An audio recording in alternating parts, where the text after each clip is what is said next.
Welcome to Greater First. It's the greater experience. Welcome to Greater First. It's the greater experience. Welcome to Greater First. It's the greater experience. Welcome to Greater First. It's the greater experience.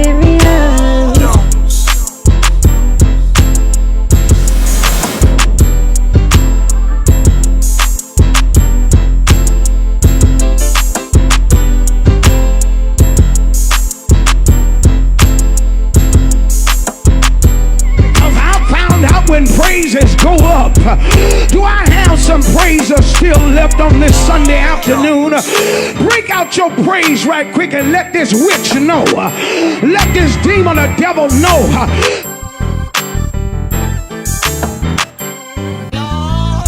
Welcome to Greater First. It's the greater experience. Welcome to Greater First.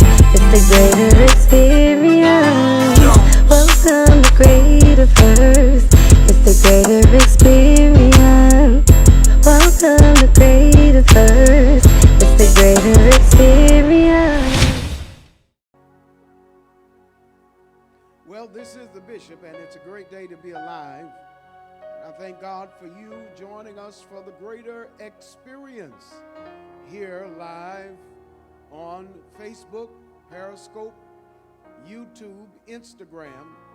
Go to my website, www.bishoptavisgrant2.org, or go to any of our social media platforms. We're just excited to be here tonight. We're excited to minister to you. And I want you to know it is indeed a great time to be alive.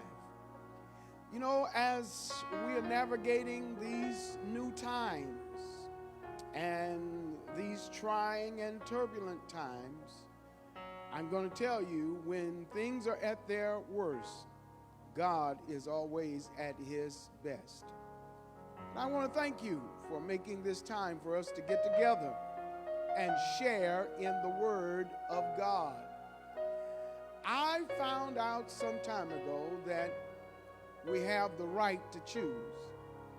And for the next couple of weeks, I want to be teaching from this lesson, Choose the Life You Want. Choose the life you want. Now, I want you to get a pen. I want you to get some paper. Those of you who are watching us by way of our website, there's a Bible program on the website. There's a note-taking apparatus on the website, and you can be interactive with us at the same time while we're coming to you live on Facebook tonight. It's in John chapter 5. Jesus sees a man who has been crippled for the better part of his life, and Jesus asks the question, do you want to get well? Do you want to be made whole? Do you want things to get better? Do you really want things to turn around? It is an interesting question coming from Jesus, because we live at a time where we just believe that God should just do things for us just because he's God. But each of us have what is called a will, a common will that God has given mankind, and it's a right to choose. And one of the challenges that we're going to have in these new times is we have to do what writers do when they encounter what is called writer's block. They get to a point where they can't go any further, and they have to tear it up and start all over again. And there are times when plans and visions and strategies and the best of intentions are just not working. And I tell people all the time, it's better to start over than things to be over. And sometimes you have to tear up the plan, tear up the strategy, and start all over again. And for many of you, 2020 was to be your year, and it's still going to be your year. It's supposed to be a year of promise, a year of potential, a year of progress, and it's going to be that because God sometimes saves the best for last. But maybe, just maybe, God is saying to you, tear that plan up and start over. Tear that strategy up and start over. Tear those plans up and start over, because many times we fail at learning.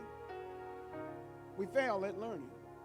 Many times, and I was reading this the other day, Nelson Mandela said, I never lose, I win and learn. You see, sometimes you can't get the blessing until you get the lesson. Sometimes you can't get the blessing until you get the lesson. And sometimes we don't know the art of failure and learning, how they work hand in hand to teach us, to show us, to guide us, to lead us to where God really wants us to be. Because there's never been a mistake God cannot turn into a miracle. There's never been a mess that God can't get a message out of. There's never been a misery that God can't create a ministry. And child of God, man of God, woman of God, person of God, you've got to be determined sometimes to fail and learn. There's a saying that says something like, fall 7 times and get up 8. There are lessons to be learned in failure that unless you learn them, you'll never become successful. And choosing the life that you want sometimes is looking at a series of setbacks and telling yourself and telling the enemy, these are all going to lead to a setup. Sometimes a series of missteps are just what we need to give us the information, to give us the engagement, to give us the empowerment, to equip us in a way that what was meant for our bad, God meant it for our good. I want you to confess that right now. God means this for my good.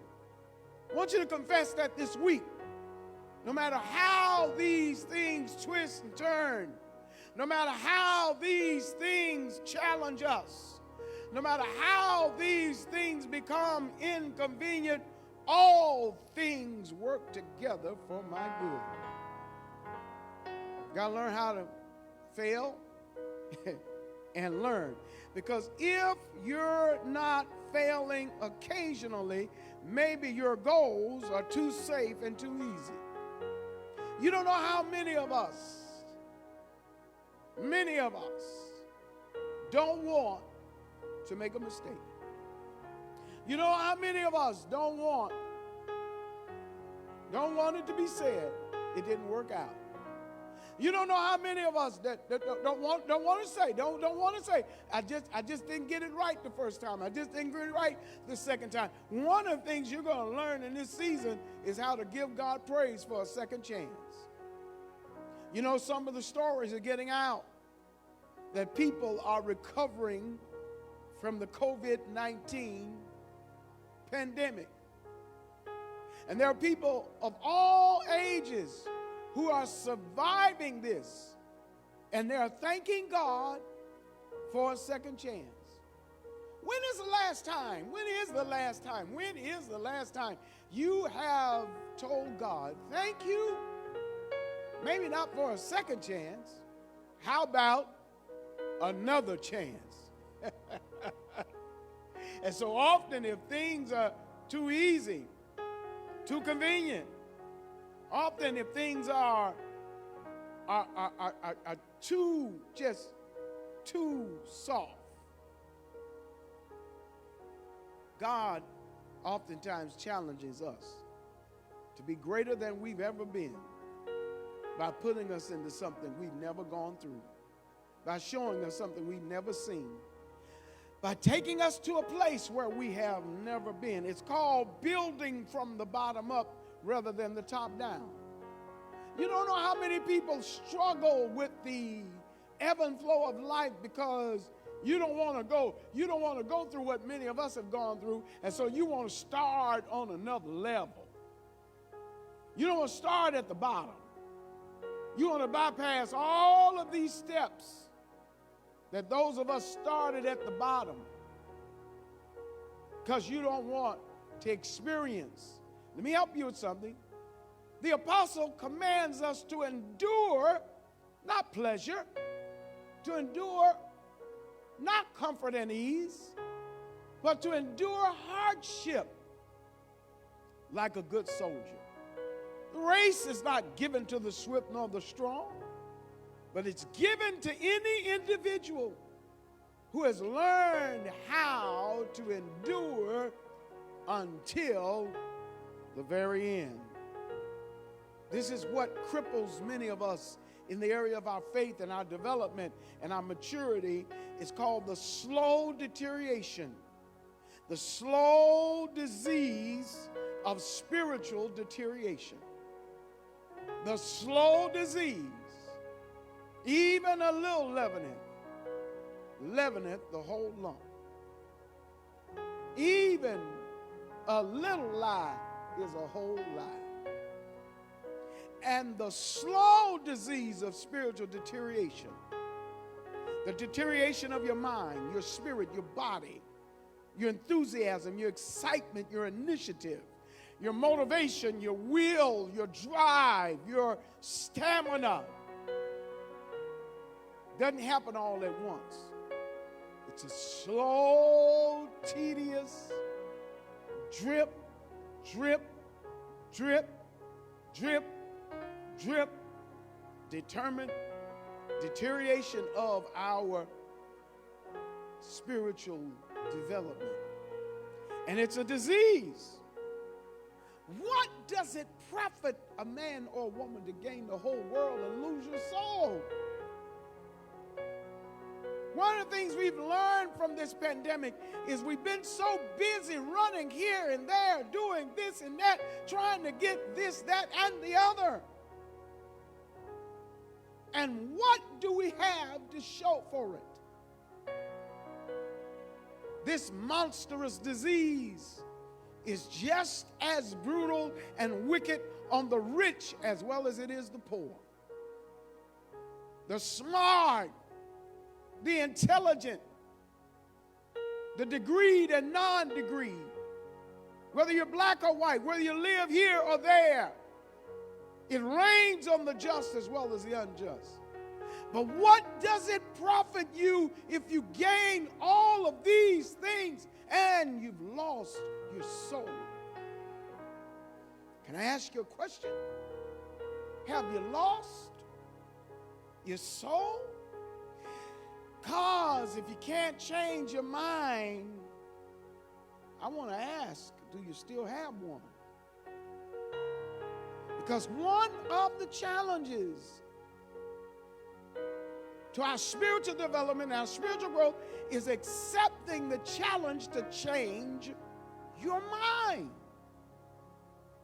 The disease of spiritual deterioration comes from an unwillingness to change your mind. Be renewed in your mind. Be ye transformed by the renewing of your mind. And everything that we thought was normal, everything that we accepted as normal, everything that we accepted as regular, everything that we accepted as common, we're going to have to accept things are not going to be the same. You're not going to go back to the good old days. Nothing is going to be the same. And the greatest challenge is changing our minds and choosing a life we want. Do you want to be made whole? Do you want to be healed? Do you want to be delivered? Do you want to live better? You don't know how many of you are ministering to tonight, and you're one decision away from shifting your destiny from being in a stuck place to moving to a higher place. You don't know how many are ministering to you right now, and one decision away from moving in stagnation to moving in elevation. Oh, child of God, let me help you with something. We are coming into what is called a radical season. A season of radical change. A season of radical change. Write this down if you're taking notes. A season of radical change. One is making radical adjustments. Radical adjustments. You sit up and you hear the press conferences, and you hear the policymakers, and you hear the politicians, and you hear all the information and all the data that comes out, and you're just waiting with bated breath. You're waiting on tippy toes, waiting on them to hear what they're going to say. And one of the things that God is saying to the body of Christ, and God is saying to the children of the Most High God, and God is saying to believers, you got to make some radical adjustments. That's why I'm here with you tonight, using this technology, using Periscope, using Instagram, using Twitter, using all of these tools, because we're going to have to make radical adjustments. Radical adjustment. Jesus asked the man, why don't you come and follow me? He said, I would, but I got to go say goodbye to my mama and them and cousin them. He said, I tell you what, let the dead bury the dead. There's no greater time than now to make radical adjustments. Number two, after you make radical adjustments, you make radical alignments. It's called repositioning. You put yourself radically in a place where you reposition yourself. Reposition the margins of your life. Reposition the modalities of your life. Reposition the motivations of your life in such a way that what the enemy meant for your evil, God meant it for your good. Make some radical adjustments. Make some radical alignments. And last but not least, come into some radical agreements. I don't know about you, I'm personally surrounded by some people who on a daily basis are in agreement with me, but they're not in agreement with me over small things. They're in agreement with me over some great and awesome things. And I'm having to come and make some radical agreements. I've had to come in this season and speak those things that are not as though they were. I have come to implement the principle of speaking to mountains and telling them to get out of my way. I'm talking about a radical agreement.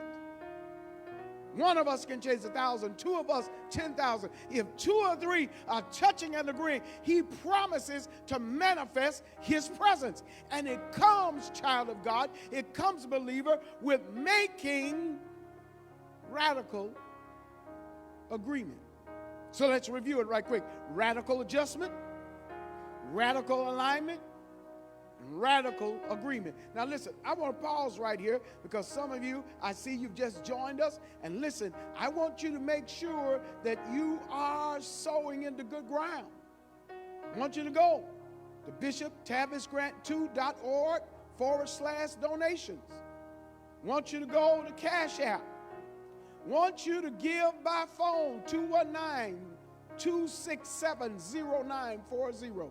219-267-0940. Those are the three ways that you can contribute and sow your seed, plant your seed into good ground, because this is the time to make some radical adjustments. This is the time to make some radical alignments. This is the time to come into some radical agreements. You ought to just confess right now, I'm going to be healed for the rest of this year. You ought to just confess right now, I'm blessed going in and coming out. You ought to just confess right now, my seed shall multiply and come back and bless me. Now, even while we're teaching, I want you to give. I want to pick up where I left off, because the plain truth is our spiritual health depends on how we act in radical seasons. Again, John chapter 5. Do you want to be made whole? What are you craving for spiritually?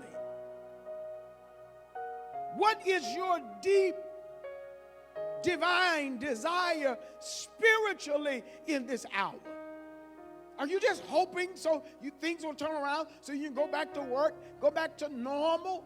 Let me help you with something. I'm not going back to normal. I'm not going back to the way things were. I'm not, let me help you with something, forgetting those things that are behind. We're being called into a forward future. And every now and then, you've got to turn your back on things that are behind you. I like the way Augustine said, the entire life of a good Christian is in fact an exercise of a holy desire. The exercise of a holy desire. Let me help you with some guys like LeBron James and Kyrie Irving and Steph Curry. Do you know what they've been doing? They've been working out. You know what Beyonce's been doing? She's been writing new music. Do you know what these artists have been doing? They're preparing for the next. And the exercise of desire is at the core of whether you make it or whether you break it. Now, there's some paradigms that you've got to face. You've got to face the paradigm of brokenness versus bitterness, or wholeness versus hopelessness, or righteousness versus recklessness. Because, child of God, the weather is not going to change just because you want it to change. You know, some people are just like the weather. Nothing can be done to change either one of them. There are some people that are just like the weather. Nothing can be done to change either one of them. They're going to be the same no matter what. But that doesn't depend, and that doesn't mean that you're required to be like anybody other than who God made you to be. What I like about this lesson tonight, is that Jesus did not look at the man's position. He looked at his condition. I'm so tired of people having to be classified by their title, having to be classified by their station in life, being labeled this, that, or another. One of the things I love that I have learned, and here's some revelation for somebody. You look for some revelation. I am somebody to God. And God looks at my condition rather than my position. You see, position changes the temporary. Condition prepares me for the eternal. And there's got to be something in you that brings you to the place that you're greater than a position, that your condition supersedes your position. This is the reason why you got to learn how to make, listen to me, a deliberate choice. Do you want to be made whole? Do you want to be well? Do you want to be delivered from sickness, from poverty, from mental illness, from depression, from discouragement? Do you want generational curses broken in your life? Are you ready to experience whom the Son sets free is free indeed? And where the Spirit of the Lord is, there is liberty. Then, child of God, you got to make a deliberate decision, a deliberate choice. There's a group of people on a ship. The ship was sinking, and the captain runs out. Says, hey, is there anybody on this ship that can pray? The ship is going down. And the preacher pastor said, hey, I can pray. Oh, I can pray. The captain said, good, you pray. The rest of us are going to take the life jackets because we're one jacket short. You know, every now and then, you're in a situation where you got to make a decision. You got to make a choice. And you got to decide, I'm not going down on the sinking ship. I'm not going to let this thing take me over and take me under and ultimately take me out. I've got to make a deliberate choice. And here are 3 deliberate choices. Number 1, write it down. Make the choice to initiate. The choice to initiate. Make the choice to initiate. Number 2, make the choice to accelerate. Why do I have to initiate? Because nothing is going to happen until you make it happen. I put this on my Twitter page today. Instead of waiting for your boat to come in, sometimes you have to jump in the water and swim out to it. And too many of us are waiting on others to do for us what we could do for ourselves. Do you want to be made whole? Do you want to be well? Do you want to be delivered? Do you want it broken in your life? Do you want the cycles and seasons of depression, defeat, and despondency to end? You've got to make a choice to initiate the change, because you've chosen another life. Number 2, there's no greater time than now.